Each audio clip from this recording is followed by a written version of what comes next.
When you hear the word magnetic, do you think of certain celebrities or people you know that you're just drawn to, that they walk into a room and either everyone looks at them, not in a way that they're just attractive, but they just have like an energy to them? Because that's what it comes down to.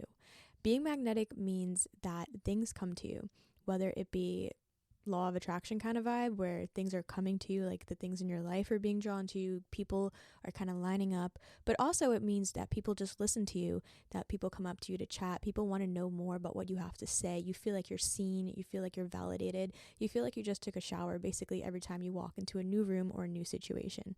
And we are going to discuss 6 different ways in this episode that you can become magnetic, how you can add that energy to your life and start seeing that change in your life just by changing your mindset, and some little things that you might be doing in everyday life that are free and easy and actionable. So let's get into the episode. Welcome back to the Happy Hippie Podcast. My name is Amanda McCormack. I am your host. I am a yoga teacher, a personal trainer, and a nutrition coach who created this show basically to explore different ways that you can add happiness into our lives. So whether that's working on our mindsets, working on physical things that we can do, or spiritually, we're going to discuss them all in this show. You can follow along on Instagram with me. My Instagram is Happy Holistic Hippie. And then my personal Instagram is Amanda_Liz. If you want to reach out, if you have any suggestions for episodes, if you want to talk about this episode, my DMs are open. And I also have tons of content up there as well. I'm going to start posting YouTube videos soon too. So stay tuned. Check out the Instagram for all the information on that. But let's get into our 6 tips to become more magnetic. Magnetism basically comes down to the fact that you're giving off an energy that people enjoy. Just like how dogs and cats can kind of sense energy and they'll either bark or stay away from people that give off a weird vibe to them, how animals can sense that. People can do it too on like a very subconscious, subtle note. So being magnetic means you have good energy. You're putting out energy into this world that other people want to be near you, that they're drawn to you, and so on. So it comes down to working on yourself, which luckily we discuss on this show. That's pretty much what we talk about here. So we're going to talk about ways that we can improve our energy. And the first thing, I like to call it the setup. So number 1, starting your day off remembering what this day is for you is going to help you out, because remembering that this day is a gift, or kind of working on our gratitude, our affirmations, a meditation to get yourself settled, to kind of work through any anxiety that you might be feeling, things like that you're setting your day up with, they're going to carry over like a ripple effect into your energy, into your day. So starting your day with a few minutes, whether it be affirmations, if while you're brushing your teeth, you can multitask when you do this. It's not like, I don't ever want to seem like I'm giving you advice that's like, oh, you need 45 minutes every morning to do these things. We can do these things throughout our day if we need to. We can make 5 minutes in the morning to do it, but they really do help. It's setting up your day with reminders about what this day can offer you, because sometimes we forget that this day exists. It's a new day. I'm gonna get you real hyped up here. So it's a new day. We can make the most of it, and the cool thing is we get to do it again tomorrow. So you want to find a hook kind of to remember that this day is awesome, that this day is full of opportunities, that at any moment you literally can do what you want. You can be at work and you can be walking around in a bad mood, but you can remember that, hey, I'm walking right now. I get to do the things I'm doing. I'm making a little bit of money. I'm doing this, I'm doing that, and I feel good about it. I'm excited that later I get to read my book. I'm excited that I get to have a really nice dinner tonight. Or I love this outfit I'm wearing, or my hair feels really good and my skin's kind of clear. Just remembering to tap into the little grateful things that we have in these moments, kind of pulling ourselves back to it. It's going to really give you that energy where, 1, you're thinking better, just feeling better when you're in a state of gratitude. And we don't have to be in a state of gratitude 24/7. Like I said, we can anchor back into it, almost like a living meditation. So whenever you find yourself kind of, moping around or in a mood, you can always pull yourself back to thinking about, hey, I'm here. I got this going on. I got this going on. Naming 5 things that you can see around you that are beautiful. Even if you're inside, you can see colors. Just kind of finding reasons to be happy. And the best way to do that is, I sounded like Tommy Pickles, is to set up your day. When people say win the morning, win the day, setting up your morning, having some sort of affirmation practice, having a meditation where you're doing a gratitude moment at the end, maybe just writing down in your phone or in a journal 3 things you're grateful for in the morning, it really does kind of stay in the back of your head during your day and help you out. And if you honestly can't, because I know sometimes we get up and we just rush into things, it happens, like I preach about morning routines and I do them pretty much every day, but there's days honestly where like I get up and I have to go right into something. You can recalibrate whenever. So just remembering that you can always hook back in, that you can always anchor back in. You can list 3 things you're grateful for when you're driving somewhere. Just doing something like that, it's going to help set up your day so that you have number 2 that we're going to talk about, an infectious energy. So you ever been around somebody and they're in a bad mood, and then you just start feeling like you're in a bad mood because they're either just like dumping information on you, or they're walking around complaining, and you just kind of like, ugh, you want to like shake it off your shoulder. You're like, okay. Any type of energy is infectious. So good energy is just as infectious as bad energy. So people walking around in a bad mood all day, projecting, it could be yourself too. Like if this sounds like you, it's all good. Because sometimes when we project, it makes us feel better in the moment. When we're going through something, sometimes we just want someone to validate us. When we're like, can you believe that at work today, like this happened and this happened? And you just want someone to be like, oh shit, oh damn, like no way. Or you just want to feel like a victim in a situation because maybe you've been wronged in some way and you got this email that you're like pissed off about, and the first thing you want to do is like complain about it. And notice, if you just take a step back, because like, I mean, I do this too, we sometimes are so quick to talk about the bad parts of our day over the good parts of our day.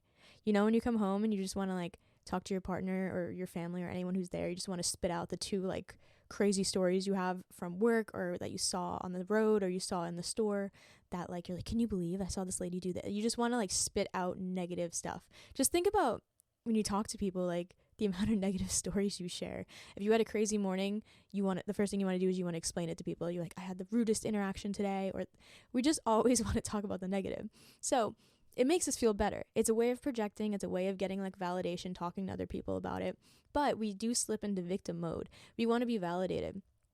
All humans want to be seen and heard. So if you're going through something positive, you want to be seen and heard. If you are going through something negative, you want to be seen and heard. So projecting bad energy out, though, it ripples on, and like you're giving that to somebody else. Maybe you really don't care, but like it'll affect your quality of your day as well if you do this often. So remembering that you can change your energy when you go into a new space to hype yourself up. Kind of going back to number 1, the setup is what I like to call it, like setting yourself up.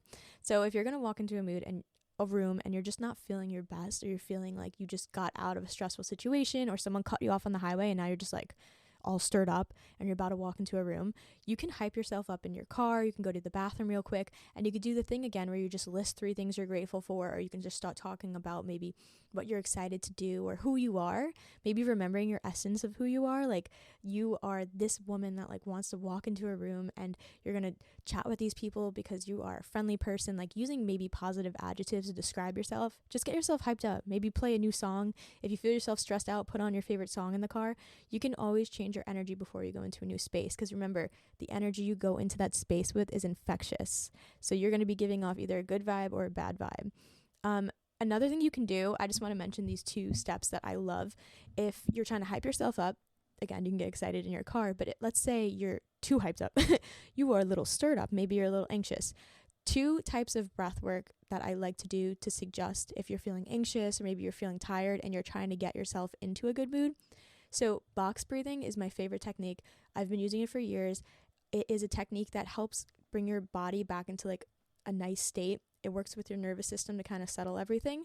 So box breathing is breathing in for 4 seconds. So if you want to try around right now, it's literally breathing in 1, 2, 3, 4. Hold the breath for 4. 3, 2, 1. We're going to exhale for 4 seconds. 1, 2, 3, 4. And then you're going to hold it again for 4 before you breathe in. And then you continue that round. So what that does is, again, is it calms your body down, and maybe that's what you need before you walk into a room. Maybe playing Drake is not going to fix it, but I feel when I'm literally on an airplane, if I'm like online for something and I'm anxious, if I literally sometimes have to like order at a restaurant, I start box breathing because I'm like, I'm starting to like plan out the meal in my head and how I'm going to say it. So what I'll do is I'll box breathe. I'll breathe in, hold it, exhale, and then hold it before the next breath. And I'll do a few rounds of that to kind of get my body calmed down. So that is an easy technique that you can carry with you in your pocket. Box breathing, I love it. I can do a whole box breathing meditation with some other techniques if you'd like. And then another thing, let's say you're just feeling tired and you want to hype yourself up. Breath of fire sends air to your brain. It gets oxygen to your brain quicker, and it makes you more alert. And what it does is you're taking small, short breaths that sends the air in quick bursts to your brain, and it gets you literally in a better mood. Or I don't want to even just say mood, it just literally gets you a little more alert. You feel a little better. So maybe you're tired after work and you're going somewhere, you can do a breath of fire, which is literally breathing in a short breath. It's going to sound ridiculous in the mic, so get ready for this. You breathe in a short breath and then you exhale short. And you're basically doing like a 1 count. So I recommend doing 10 breaths, but one breath is going to be like that. Blow your nose first, just saying. But breathing in like that. Sorry for that if you have headphones on. Oh my God. That is a breath of fire, and it really does send oxygen to your brain quickly. So if you want to calm yourself down before you walk into a room, you can box breathe. And if you want to hype yourself up, you can do 1 to 3 rounds of breath of fire. After you do 10 reps of it, take a few normal breaths before doing your next round. Play some music, get yourself hyped up, start being grateful for things. Maybe it sounds a little crazy, but you can actually change your mood before you walk into a room or a space or an event and get yourself into a better state. Moving on with another actionable tip, we're going to talk about how to physically stand proud, okay? Because I do this and I've done this all my life. I noticed that whenever I'd walk into a room and not be confident, or I'm feeling a little nervous or whatever, and I keep using this example of walking into a room, but you can do this whenever. Like, you can recalibrate. So if you're noticing that maybe you're somewhere and you don't feel confident, you can literally do these steps. And they're really subtle. Like the breathing, you can do it in the bathroom. You can even box breathe when you're standing somewhere, like with people around you. They'll never know.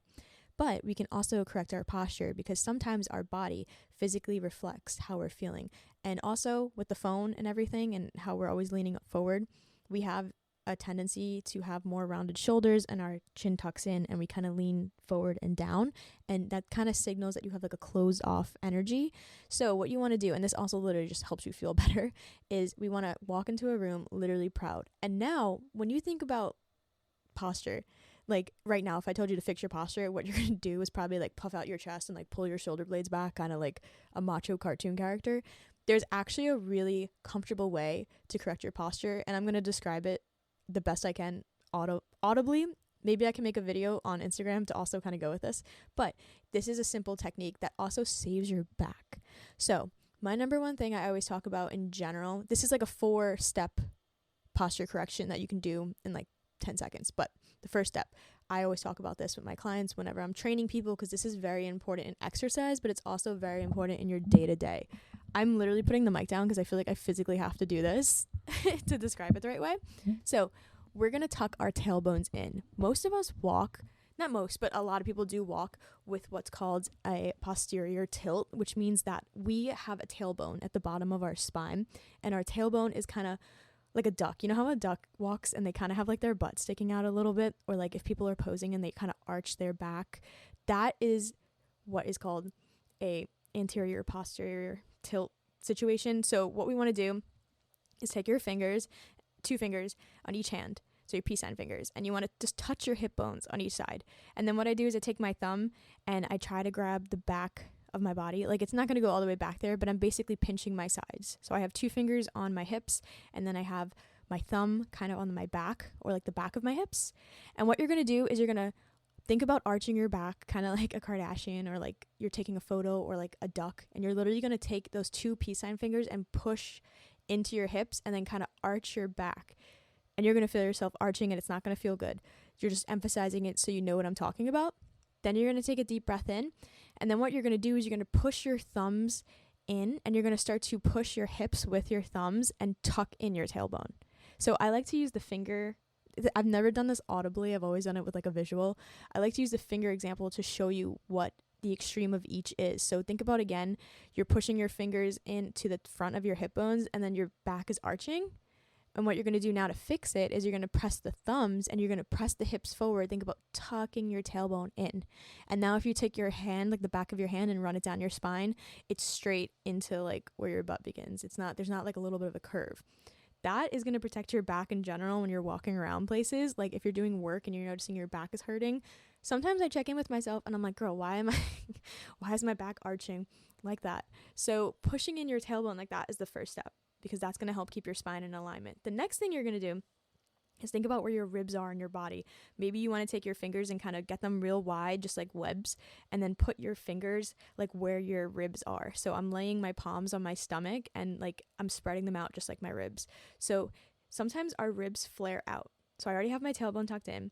So what I'm going to do is I'm going to take my wrist, like the bottom of the wrist, and it's holding on to my sides, and I'm just going to lift up the fingertips right now. So I have my wrist touching my like core, and then my fingertips are kind of just like hovering off of my core. Think about tucking in your ribs in this position. So where my fingers are, I'm going to take them, and I'm thinking about like, oof, I don't know if I'm describing that right, but I'm thinking about tucking them in. So I'm going to take the fingertips and I'm just going to invisibly kind of close my rib cage, and that really helps with keeping the bottom part of your core nice and straight. And then what you do is you just slowly roll your shoulder blades back. You don't got to puff your chest out, but you just roll your shoulder blades back and down. Think about keeping the space between your shoulders and your ears. You don't want your shoulders bunched up by your ears. So take a deep breath in just like you would in yoga and roll the shoulder blades back and down. And then finally, the last step is just noticing where your chin is. You want to have your chin just pointing up and proud.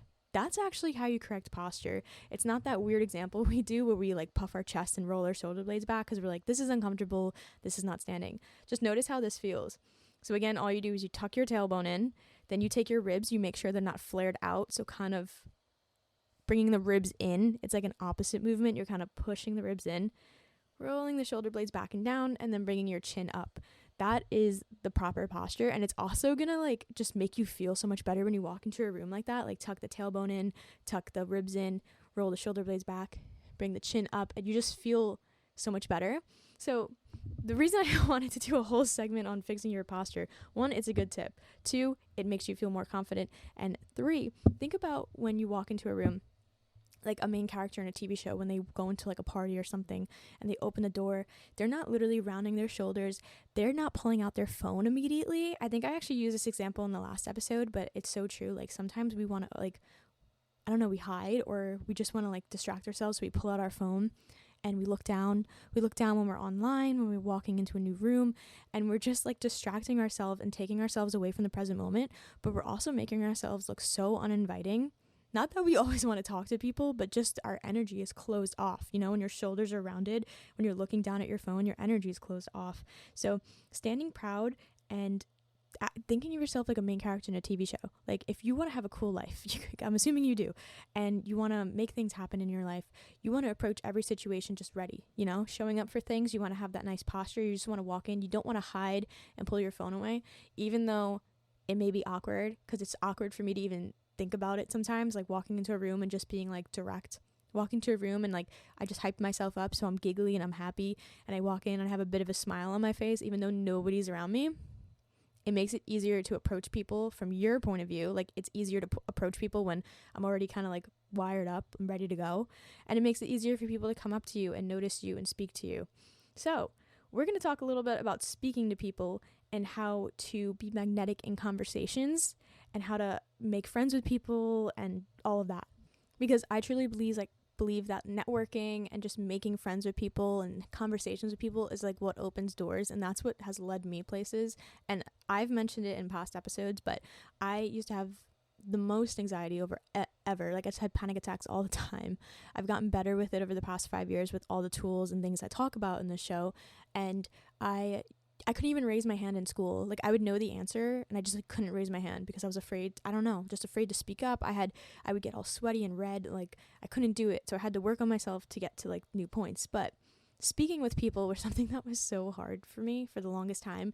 And I had to keep putting myself in different uncomfortable situations, traveling. Like I keep accrediting all of the, like I literally went from like seriously, like I was in college and graduated and went to a study abroad by myself in like a different country, and I went from like May not being able to raise my hand to like June having to like speak to people who didn't speak English to get food because I needed to eat. So it's like I went in like the deep end on learning how to speak to people if I wanted to do anything, you know. Like I would be stranded at like a train station and I'm like, I have to speak to people because I'm in a country alone and I need to get to where I have to go, and the only way I can do that is if I ask for help, which took a lot to learn. But I don't know if I'm side railing a bit. I just want to show you like how bad I was like at speaking to people, and the listening skills and the speaking skills that I've developed over the years. I did accredit a lot of it to traveling, and then I took entrepreneur classes. Actually, I got my minor in it, and then I ended up getting my MBA in entrepreneurship. We had like a segment in our school that had a lot to do with public speaking and pitching. I did a lot of pitch competitions, and I just got comfortable speaking in front of people. So putting myself in those situations really helped with that, if that's something that you're working on. But then I realized when I was speaking to people, because I didn't speak to people for like 10 years, like I would avoid when I could. I was always on my phone. I had the worst conversation skills. I used to think I had to like drink to get the edge off, and then I was like really social, and that was like a gift from the alcohol, which was not true, because I don't even know what I was saying back in those days. But I had the worst conversation skills, I think, because like I would ask questions, but everybody always wants to talk about themselves, and it's just part of human nature. We want to be seen, we want to be heard, we want to share our experiences with other people. And I feel like I was the worst at asking questions, and I was the worst at like engaging with people without knowing. I even remember like at the end of college, I kind of was like talking to this guy and at one point he was just like, "Girl, you never ask me questions." And I was like, and I didn't mean it. Like, I didn't mean it like I was uninterested, but it literally was coming off that I was uninterested in this guy, because I would just talk about stuff. Like, I would bring up common ground and speak about it, because that's how I knew how to relate to people, was bringing up stories, yes, about myself, but also just about like common things. And I feel like I didn't ask about people's day and things like that, because I never did it. I just didn't do that for like 15 years. Like, I just never spoke to people unless I was like friends with them, and I didn't have to have small talk. So my small talk sucked, and people literally, like, men thought I was uninterested in them because I couldn't like speak up. So I'm going to teach you what I learned to be magnetic in conversations, and also just good conversation skills to have, because I feel like I've definitely improved on that in the past few years. So it's all about actively listening to people, having empathy, and kind of putting yourself in people's shoes in everyday situations. So not just focusing on sharing, or, this is a weird one, at least it was for me, relating to people. Sometimes you just gotta let people speak and not be focused on pulling up stories out of your head or situations out of your head that relate. Like, you can bring it up, but maybe first just actually listen to what the person's saying and like ask them a question. And then you can still talk about yourself. I'm not saying to not talk about yourself, but then you can add your story. But it comes down to almost like asking them a question every time someone speaks to you, or if you're like awkwardly stuck with someone and you're like, God, what do I say? Asking open-ended questions, like you're a teacher in school, or asking questions about people's interests or experiences, because like I just said, everybody loves to talk about themselves. They do. And usually if you do this, you come off inviting. If you're asking people questions, if you're giving them the space to share, they'll bring it back around to you. If they don't, they suck. But if they will bring it back around to you at some point, and then you can share your experiences, you know. But maybe I like learning about people. Like, I love learning about people's stories, like where they've been, where they came from. Like, if I'm at an event or if I'm just talking to somebody, like a lot of the times, like when I'm living in community, it's like you get new people coming in and out, and it's like, I want to know, and they travel, obviously, if they're in a situation where they're staying at like a hostel hotel, and I want to know where they've been. I want to know what they're up to. What do they do? Not just like questions that your like aunt would ask you at Thanksgiving, but just like the past. Like, I want to know like what brought you here? Like what stands out the most? Or I ask them like, what's your favorite travel experience, if we start to get into that. And then they will turn it back on to me. But I always just try to put other people, ask them at least one question or so, and it does make you magnetic in a way, because you're inviting, and people will come and join the conversation when you're kind of like creating ground to talk about in a way. But allowing people to share their interest, you know. And usually, again, if you want to talk about yourself, they'll ask about it after. But we just want to validate, value, and understand others. If you can like take that from this segment, people want to be validated. People want to be valued and understood. And when you hold space for people like that, you become magnetic in a sense. And once you do this a few times, it just becomes second nature to you. So when you're speaking to people, even a short interaction with you, like doing this with people, for me, like not that like, it's happened a few times, but I'd say like in like a community setting, we're just going to use that, because again, people come in and out, and I have a lot of experience talking to people in a community. If I come down for breakfast one day and there's a new face, I talk to them for 3 minutes, but I ask them just a little bit about themselves or a question. Later on that day, they can approach me and have a situation, like they feel like they can approach me, you know? I've had times where I was working in a hotel and I would just say hello to guests. I would ask them like what brought them here. They tell me something about their career. I'd ask a question about it because it's interesting. And then later that day, they'd be like, hey, I'm going to this cool resort party thing. Do you want to come? You know, like I'd have so many opportunities open up because I would just speak to people and seem interested in them. I am interested. I'm not, this isn't like a creepy way to like manipulate people or anything like that, but it's just basic conversation skills, feeling like you're an approachable person. You have an energy. They want to be around you again because they enjoyed the conversation with you. And all they did was speak. Like when people speak about themselves, they will leave a conversation and just be like, wow.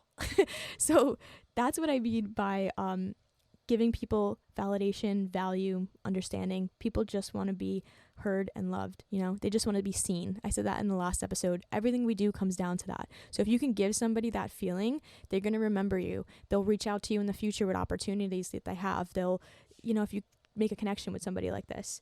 And then last thing I like to think about just in general is when you walk away from a person, you don't want to leave them feeling drained, you know? Like you don't want to be totally information dumping. I've done this in the past. Even in the past year, I feel like I've had conversations with people where I've walked away and I'm like, bro, what? Okay, sorry. In my head, I'm like, damn, you didn't have to hear about my horrible morning. It was kind of like what I was saying before. It's so easy for us to be negative. So we can always course correct our lives. So I'm still trying. I'm still going with this.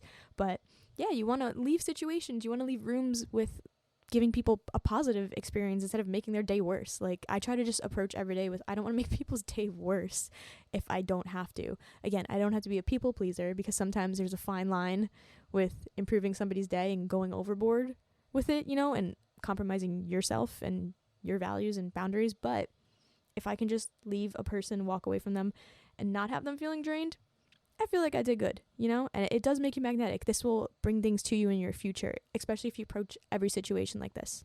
And this one builds on what we talk about all the time on this podcast. So this is my 5th tip: working on yourself, leaning into the passions, the things that light you up, that you want to explore, the inner work, the self-work. Your inner world reflects your outer world. So the cool thing is, just by working on yourself and discovering what you actually like and enjoy will ripple out into the world because it's energy. It's an inspiration to others. When you're yourself, when you're like the most authentic version of you, you inspire other people to be like that as well. You know, if you feel like afraid to show up and be yourself, you can also keep in your mind, if you don't want to make it about you, like when you share the stuff you like, it inspires other people, and therefore you're like literally helping the world in a sense.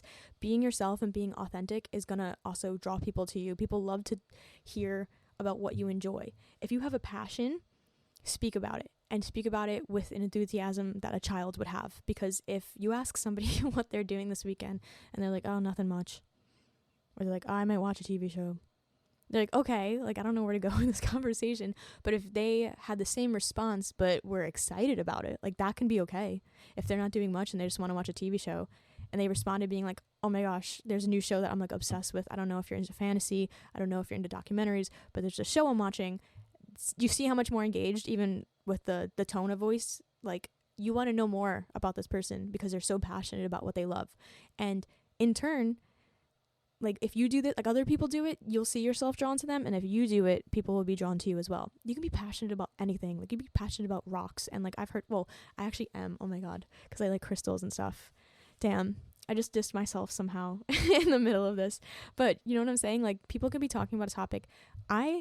I was not born to be a nurse. I was not born to work with blood or anything like that. But when people talk about it and they're passionate about it, like I'm really interested. I've met travel nurses and I want to hear more about their stuff, even though I honestly cannot stand to be in hospital settings. But when they are talking about their job with a passion, it makes me listen. It makes me want to ask questions and know more. So it's the same for anybody. Don't be afraid of your passions and what you enjoy. If you speak about it with a light that you have for it, people will want to know more. You're not boring people or anything like that. Be yourself. Lean into your authenticity. Lean into what lights you up, your passions.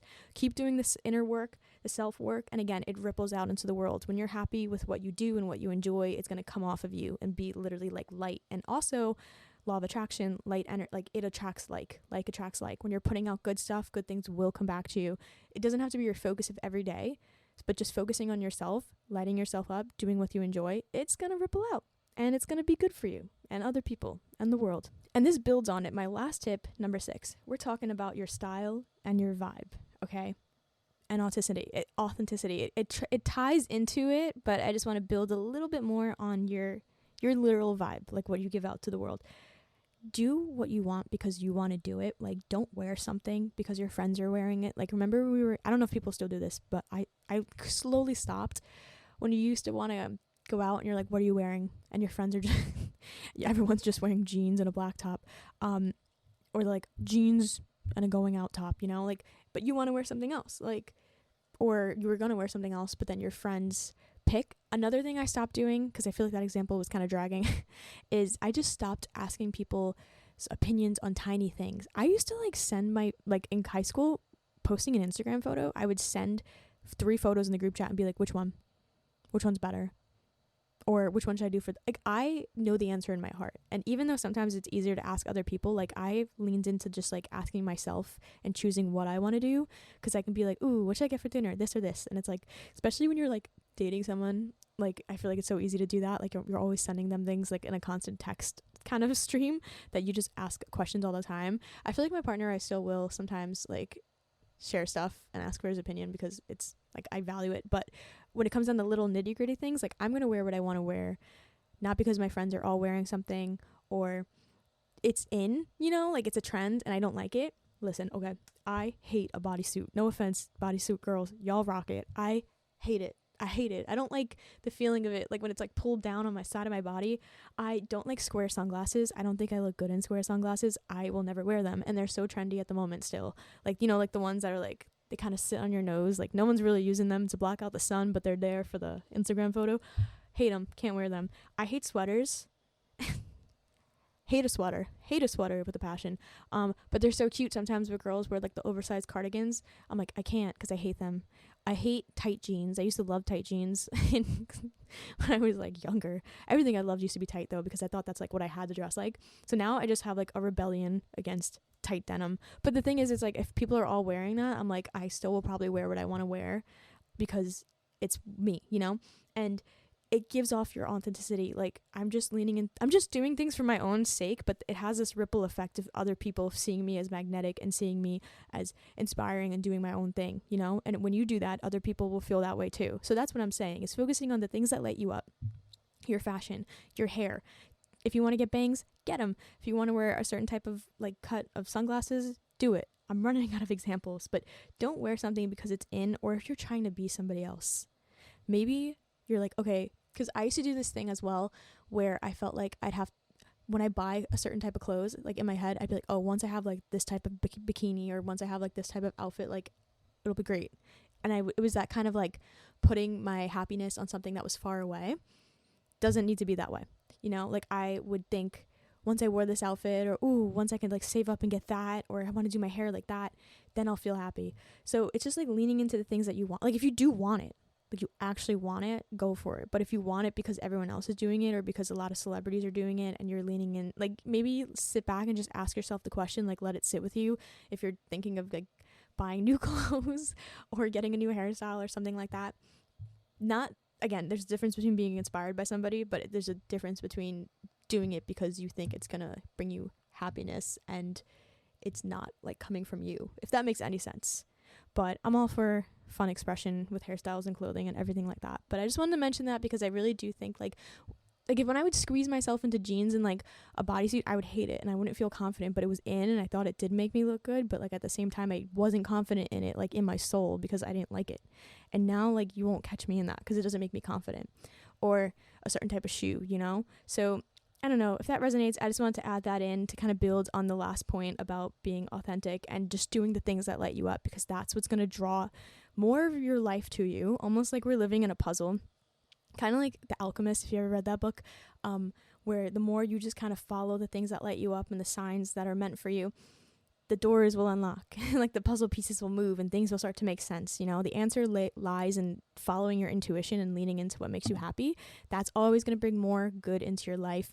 And then, I don't know, I just thought maybe weaving that topic in with like listening to people and skills with just setting your day up would be a good episode. So that is this week's episode, ways to become magnetic. If you have your own ways to become magnetic, please share them with me, because I want to make maybe like a post where I can share like everyone else's ideas and we can like kind of collab on that. my Instagram again is Happy Holistic Hippie. I'm also, so almost like 2 announcements, I'd say. Well, 3, I guess. I've been working on a lot of stuff. I feel like for the past month, I've been posting the podcast consistently, but I haven't been showing up too much on Instagram because I've been doing a lot of other things, including planning my Instagram out. So we'll have more consistent posts when this episode is out. But I had a community, like a little community launch in December, and it was like a trial community, and it was so cute, and I loved it. And then I've been thinking of pulling it into like a different server because I like the platform I used, but I've been leaning on to another platform. So I've been working on some materials for that. I'm hoping to have something up by May. May is like our tentative date, but I'm thinking of having a little community kind of going where there's resources such as like meditations and breathwork that you can access. Then we'll do like live sessions, so you'll have access to yoga classes and like weekly meetings maybe. I'm playing around with the ideas. If any of that really resonates with you, let me know. But I'm thinking of having like a community feature where we can share things like this. So when I put up an episode about ways to become magnetic, like you can share your own in it. But for now, we got Instagram. Until that's done, we have Instagram. I'm also going to be coming out with YouTube videos. I have a YouTube channel. I'll link it below. It's mostly yoga classes on there, but I'm thinking of doing episodes where you see my face, where I show up and I kind of speak a little bit. You can also listen to this podcast on YouTube as well. So the podcast is uploaded every week on YouTube, but there's no visuals. So I'm thinking of maybe doing visual episodes on YouTube, as well as maybe just like some talking sessions. And lastly, I am in the process of planning retreats out for the future. It would be like next year. And I'm thinking of doing location retreats because your girl loves to travel. So of course we're going to make that happen. And I'm thinking of maybe doing like a week-long retreat and like a weekend retreat prior. So it would be like a smaller retreat if like you wanted to do a weekend retreat, probably in the US, and then like a week-long retreat probably in a nice tropical location to be revealed soon. And maybe like a virtual retreat as well beforehand, but again with the community and everything, I feel like we can do like workshops and stuff like that in that app. So if any of those resonate with you, feel free to follow me on my Instagram. I also have a newsletter if you want to stay in touch. Everything will be in the description, so feel free to check out there. But yeah, Instagram is probably the best place because I always will post updates, and then I'll save them on my story highlights so that you can see all the upcoming stuff, because I do have a lot of cool stuff planned for the next 6 months. I'm a summer person, so when the weather's nice, I feel like I'm making everything, I want everything to be out in the summer. All right, I will let you go. Thank you so much for listening today. Again, let me know if you got anything out of this episode. We got some new episodes coming up this month. We'll be going into topics like nutrition, mindset, tons of good things coming. And I have some interviews, so you'll hear some other voices as well. But I hope you have a beautiful day, and I will see you soon.